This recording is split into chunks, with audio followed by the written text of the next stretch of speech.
Goa Organics వారి skin care, hair care, wellness products కోసం AP, తెలంగాణలో డిస్ట్రిబ్యూటర్లు కావాలను వివరాలకు స్క్రీన్ పైన ఉన్న నెంబర్ కి కాల్ చేయండి. వర్షాలు పడి తెలంగాణ వాతావరణం చల్లగా మారిన రాష్ట్ర రాజకీయ మాత్రం ఒక్కసారిగా వేడెక్కింది. నిర్మల్ జిల్లా భైంసా పర్యటనలో బీఆర్ఎస్ వర్కింగ్ ప్రెసిడెంట్ కేటీఆర్ పైకి రాళ్లు దూసుకురావడం పొలిటికల్ హీట్ ను పెంచిందని చెప్పుకోవాలి.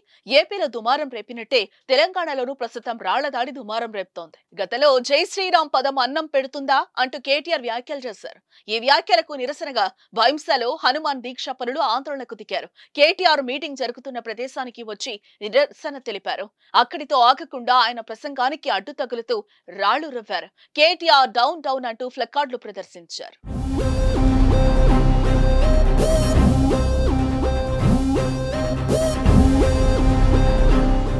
రాళ్ల దాడితో కేటీఆర్ ఒక్కసారిగా అసహనానికి లోనయ్యారు.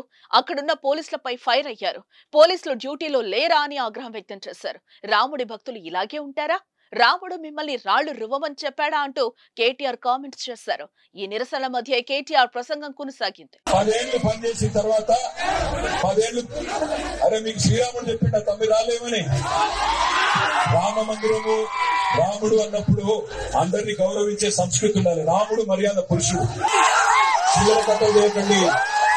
మీ ప్రచారం మీరు చేసుకోండి. చిల్లర కథలు చేయకండి. చిల్లర కథలు చేయకండి. తమ్ముడు పోలీసులు ఉన్నారా?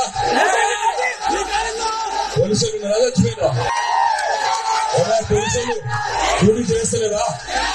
దమ్ములేదా? ఆపై పోలీసులు కలుగ చేసుకుని ఆందోళనకారులను పంపించే ప్రయత్నం చేయగా హనుమాన్ స్వాములకు పోలీసులకు మధ్య వాగ్వాదం చోటు చేసుకుంది. చివరకు వారు వెళ్లిపోయాక కేటీఆర్ రోడ్ షో కొనసాగించారు. ఈ ఘటనపై కేటీఆర్ ఎక్స్ ద్వారా స్పందించారు. బీజేపీ గూండాలు నాపై చేసిన రాళ్ల దాడి ఘటన తర్వాత నాకు చాలా ఫోన్ కాల్స్ వస్తున్నాయి.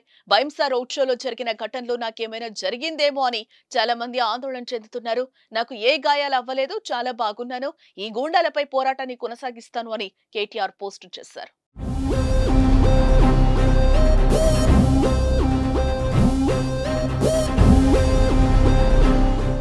సుమన్ టీవీలో మీ పర్సనల్ అండ్ బిజినెస్ ప్రమోషన్స్ కోసం కింది నెంబర్కి కాంటాక్ట్ చేయండి.